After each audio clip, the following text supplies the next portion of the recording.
अस्सलाम वालेकुम बच्चों, उम्मीद करता हूँ आप सब ठीक ठाक है, खैरियत से होंगे। इस वीडियो में हम लोग करेक्शन ऑफ एरर्स का एक सवाल डिस्कस करेंगे। और सवाल पढ़ते हैं। लिखा हुआ है, M provided the following balances from its books at 31 March 2020। और आपको मुख्तलिफ बैलेंसेस दिए हुए हैं: capital, drawings, equipment at cost, provision for depreciation, inventory, receivable, bank overdraft, payable, sales, purchase return, carriage inward, discount receive, commission receivable, rent and insurance and office expenses. पहला जो आपका part है ना, वो बोलता है प्रिपेयर एम्स ट्रायल बैलेंस। यानी कि आपने जो ट्रायल बैलेंस है ना, वो प्रिपेयर करना है। ठीक है जी। अच्छा। अच्छा, तो पहला पार्ट जो है ना, वो बड़ा सिंपल है। यानी कि ये जो ऊपर बैलेंसेस लिखे हुए हैं, या आपने नीचे जो है वो जहाँ पर डेबिट हो रहे हैं वहां पर डेबिट, और जहाँ पर क्रेडिट हो रहे हैं वहां पर क्रेडिट करना है। मिसाल के तौर पर कैपिटल अकाउंट क्रेडिट बैलेंस रखता है, ड्राइंग्स का डेबिट बैलेंस होता है, इक्विपमेंट की कॉस्ट डेबिट बैलेंस है, provision for depreciation Contra asset होता है इसलिए क्रेडिट हो गया, इन्वेंट्री एसेट है तो डेबिट हो गया, ट्रेड रिसीवेबल्स डेबिट हो गया, बैंक ओवरड्राफ्ट जो है वो एक लाइबिलिटी है, क्रेडिट हो गया, एंड सो ऑन। सारी चीजें मैंने यहाँ पर पेस्ट कर दी हैं। अब अगर हम डेबिट्स का टोटल देखेंगे, बल्कि एक काम करते हैं कि हम आंसर से ही देख लेते हैं। देखिए, आपका आंसर कुछ इस तरह का दिखेगा।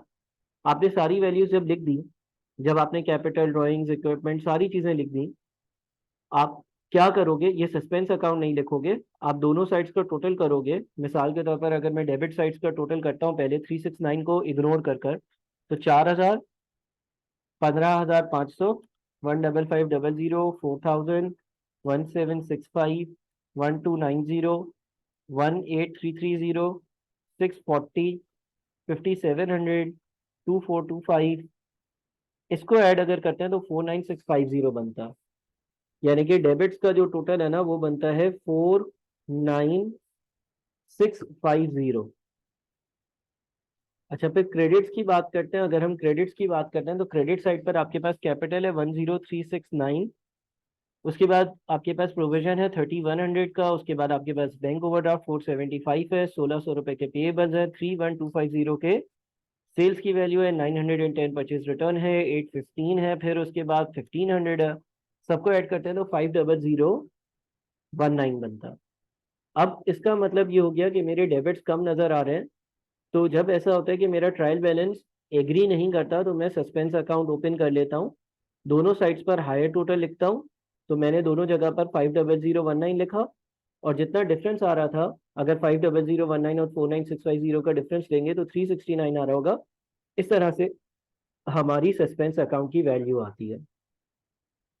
तो पहला पार्ट तो आपका बड़ा सिंपल था। सस्पेंस अकाउंट का एक डेबिट बैलेंस आ रहा है। सस्पेंस अकाउंट एक टेम्परेरी एरर होता है, टेम्परेरी अकाउंट होता है। एरर्स की वजह से जब डेबिट्स और क्रेडिट्स ट्रायल बैलेंस के बैलेंस नहीं करते, तो हम टेम्परेरी तौर पर एक सस्पेंस अकाउंट ओपन कर लेते हैं। यानी कि 369 का हमने डेबिट बैलेंस लिख दिया। ठीक है जी। अच्छा, इसके बाद क्या होगा? इसके बाद हम अपने अगले पार्ट पर आते हैं। M later discovered several errors had been made in the accounting records. इसने ये डिस्कवर किया कि बहुत सारे एरर्स हुए थे। Complete a table to show the entries to required to correct each error. The first one has been completed as an example. अब कुछ एरर्स मिले, वो हमें सही करने हैं और उसकी डबल एंट्रीज पास करनी है। पहला एरर क्या था? No entry had been made for cash sales of $60 की कैश की सेल्स करी गई, और उसकी किसी किस्म की कोई भी डबल एंट्री पास नहीं करी थी। तो जब कैश सेल्स होती है तो कैश डेबिट होता है, और सेल्स का अमाउंट क्रेडिट होता है, तो मैंने ये डबल एंट्री पास कर दी। इसके बाद सेकंड है, office expenses 240 had been credited to the wages account, no debit entry had been made. Office expense 240 का था, और उसको मैंने क्रेडिट कर दिया है वेजेस के अकाउंट में। डेबिट की कोई भी एंट्री किसी किस्म की पास ही नहीं करी है। ठीक है जी। अच्छा, अब जब आप ऑफिस एक्सपेंस इनकर करते हो, तो आप ऑफिस एक्सपेंस इनकर करते हो तो आपकी एंट्री क्या पास होनी चाहिए? आपकी एंट्री पास होनी चाहिए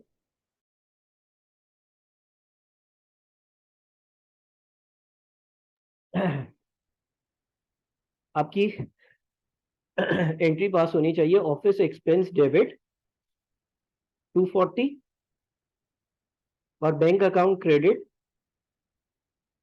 240। ठीक है। Office expenses $240 had been credited to the wages account, no debit entry has been made. देखिए, आपकी ये एंट्री पास होनी चाहिए थी कि ऑफिस एक्सपेंस को आप डेबिट करते और बैंक अकाउंट को आप क्रेडिट करते। ये सही एंट्री है। अब वो सवाल ये कहता है कि ऑफिस एक्सपेंस जो 240 का था had been credited to the wages account. आपने गलती से क्या कर दिया, आपने वेजेस के अकाउंट को गलती से कर दिया क्रेडिट। ठीक है, आपने वेजेस के अकाउंट को गलती से कर दिया क्रेडिट। और साथ में वो बोलता है कि no had been credited to the wages account, no debit entry has been made. और किसी किस्म की कोई भी डेबिट एंट्री पास नहीं करी है। तो इसका मतलब ये हो गया कि मैंने क्या कर दिया होगा, मैंने गलती से वेजेस को भी डेबिट कर दिया होगा। ठीक है, 240 से, और बैंक सॉरी क्रेडिट कर दिया होगा, और बैंक को भी क्रेडिट कर दिया होगा 240 से। और मैंने किसी चीज को भी डेबिट करा ही नहीं होगा। देखिए वापस से अगर पढ़े, office expense 240 had been credited to the wages account, यानी कि ऑफिस एक्सपेंस को मुझे डेबिट करना था। मैंने क्या कर दिया है, मैंने गलती से वेजेस के अकाउंट को क्रेडिट कर दिया और डेबिट कुछ भी नहीं किया। No debit entry had been made. Bank के बारे में सवाल साइलेंट है, तो मैं अज्यूम कर रहा हूँ कि बैंक की ट्रांजेक्शन क्रेडिट करनी थी और वो क्रेडिट करी होगी, वो सही रिकॉर्ड हुई होगी। अब करेक्टिंग एंट्री क्या होगी? देखिए आप सही वाली एंट्री देखें, सही वाली एंट्री में ऑफिस एक्सपेंस का अकाउंट डेबिट करना चाहिए था। क्या मैंने ऑफिस एक्सपेंस का अकाउंट डेबिट करा हुआ है? नहीं सर, नहीं करा हुआ। तो एक काम तो आपको ये करना होगा कि ऑफिस एक्सपेंस का अकाउंट आप डेबिट कर दोगे 240 से, ताकि ये जो चीज रिकॉर्ड ही नहीं हुई हुई ये रिकॉर्ड हो जाए। दूसरी चीज, वेजेस का अकाउंट बिला फजूल मैंने क्रेडिट कर दिया है। वेजेस के अकाउंट को तो टच ही नहीं करना था, उसको क्रेडिट डेबिट कुछ भी नहीं करना था, तुमने बिला फजूल उसको क्रेडिट कर दिया। उसका इम्पैक्ट खत्म करने के लिए एक बार वेजेस के अकाउंट को भी डेबिट करना पड़ेगा, ताकि उसका इम्पैक्ट खत्म हो। ठीक है जी। क्रेडिट एंट्री सही पास हुई हुई है, यानी कि बैंक का अकाउंट क्रेडिट होना था और हुआ हुआ भी है। तो अगर कोई चीज क्रेडिट पर नहीं आ रही है, तो हम सस्पेंस अकाउंट को, ये जो इन दोनों का टोटल बैलेंस आ रहा है, उससे क्रेडिट कर दिया करते हैं। ठीक है। अगला, the purchase journal total for March 2020 was 2165. This amount was correctly recorded in the purchases account as 26. This amount was incorrectly recorded in the purchases account as 2651. यानी कि अगेन मुझे जो परचेज जर्नल था उसमें जो परचेजेस का account था, purchases का जो अमाउंट रिकॉर्ड करना था, वो 2165 रिकॉर्ड करना था। अच्छा, परचेजेस जो होती है ना वो डेबिट होती हैं, तो मुझे परचेजेस जो है उसको डेबिट करना था 2165 से। मुझे परचेजेस को डेबिट करना था 2165 से। The purchases journal total for March was 2165. This amount was incorrectly recorded in the purchases account as 2651. Payables तो सही रिकॉर्ड, सही वाली एंट्री होनी क्या चाहिए थी? परचेजेस डेबिट 2165 और पेबल्स क्रेडिट 2165। मैंने गलत एंट्री पास किया कर दी है, मैंने परचेजेस को डेबिट कर दिया है 2651 से, और पेबल्स के बारे में कोई गलती नहीं लिखी है, तो इसका मतलब पेबल्स मैंने 2165 से ही क्रेडिट करा होगा। तो अब यहाँ पर जो गलती है वो पेबल्स के अकाउंट में नहीं है, वो जितने से क्रेडिट होना था उतने से ही हुआ है। लेकिन जो परचेजेस का अकाउंट है वो 2651 से डेबिट हो गया है, और करना था सिर्फ और सिर्फ 2165 से डेबिट। तो मैंने परचेजेस के अकाउंट को ज्यादा डेबिट कर दिया। कितना? 2651 और 2165 का अगर हम डिफरेंस लेते हैं 486 बनता है। अब अगर मुझे परचेजेस को सही वाली वैल्यू पे लेकर आना है, तो मुझे परचेजेस वाले अकाउंट को क्रेडिट करना पड़ेगा 486 से। ठीक है। और कोई भी चीज डेबिट होती हुई नहीं नजर आ रही, तो सस्पेंस अकाउंट जो है वो डेबिट हो जाएगा 486 से। वापस से मैं समझा देता हूँ, देखें आपने परचेजेस के अकाउंट को 2165 से डेबिट करना था, आपने परचेजेस के अकाउंट को 2651 से डेबिट कर दिया, यानी कि ज्यादा डेबिट कर दिया। तो इसका इम्पैक्ट हटाने के लिए परचेजेस के अकाउंट को 486 से क्रेडिट करेंगे, दोनों के डिफरेंस से, ताकि 2651 का डेबिट और 486 का क्रेडिट नेट होकर 2165 यानी कि सही अमाउंट पर चला जाए। तो हम यहाँ पर इसको रिकॉर्ड कर लेते हैं। सस्पेंस अकाउंट, सस्पेंस अकाउंट में जाएगा 486, और परचेजेस जो है उसको मुझे क्रेडिट करना पड़ेगा 486 से। अगला है, insurance payment of 375 had been correctly recorded in the cash book but no other entry had been made. Insurance की अमाउंट की एक ही साइड की एंट्री पास करिए। देखिए सही एंट्री क्या होनी चाहिए थी, जब आप इंश्योरेंस की पेमेंट कर रहे हो तो इंश्योरेंस एक्सपेंस डेबिट होना चाहिए था 375 से, और बैंक अकाउंट क्रेडिट होना चाहिए था 375 से। आपने गलत एंट्री, यानी कि आपने क्या किया, आपने डेबिट कुछ भी नहीं किया और आपने बैंक को क्रेडिट कर दिया है 375 से। तो ये एक गलती है ना, आपने एक चीज क्रेडिट वाली एंट्री तो पास करी है, डेबिट वाली नहीं करी है। अब करेक्टिंग एंट्री यानी कि सही करने के लिए क्या करना पड़ेगा, मुझे इंश्योरेंस का जो अकाउंट है इसको डेबिट करना पड़ेगा 375 से, क्योंकि इंश्योरेंस डेबिट हुआ ही नहीं है। तो उसको रिकॉर्ड करने के लिए उसको डेबिट करेंगे, बैंक सही रिकॉर्ड हुआ है यानी कि सस्पेंस अकाउंट की इन्वॉल्वमेंट आ जाएगी और 375 से सस्पेंस अकाउंट क्रेडिट हो जाएगा। तो यहाँ पर हम लिखेंगे इंश्योरेंस डेबिट 375, और साथ में हम सस्पेंस अकाउंट जो है इसको क्रेडिट कर देंगे 375 से।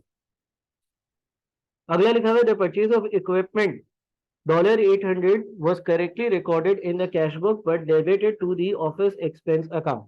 इक्विपमेंट आपने परचेज करी है 800 की, और आपने इसको कैश बुक में करेक्टली रिकॉर्ड किया है, सही रिकॉर्ड किया है।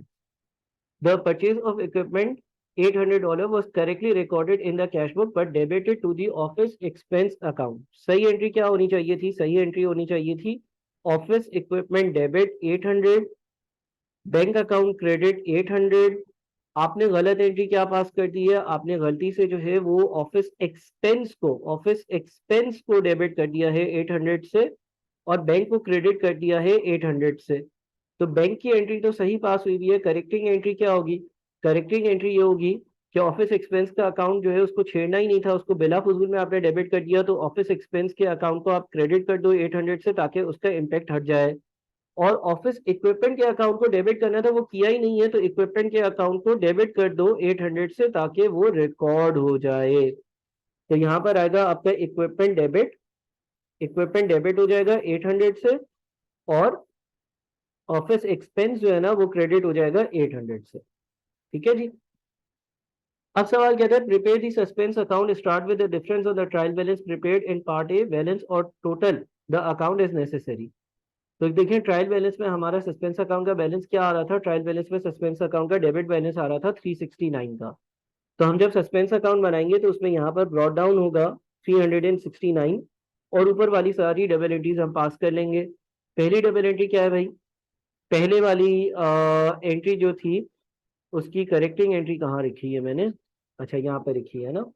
देखिए पहली वाली एंट्री के हिसाब से सस्पेंस अकाउंट को 480 से क्रेडिट करना, क्यों, वेजेस और ऑफिस एक्सपेंस की वजह से। तो 240 का ऑफिस एक्सपेंस, पहली वाली एंट्री जो है उसकी मैं डबल एंट्रीज पास कर रहा हूँ, और वेजेस वो भी कितना है 240।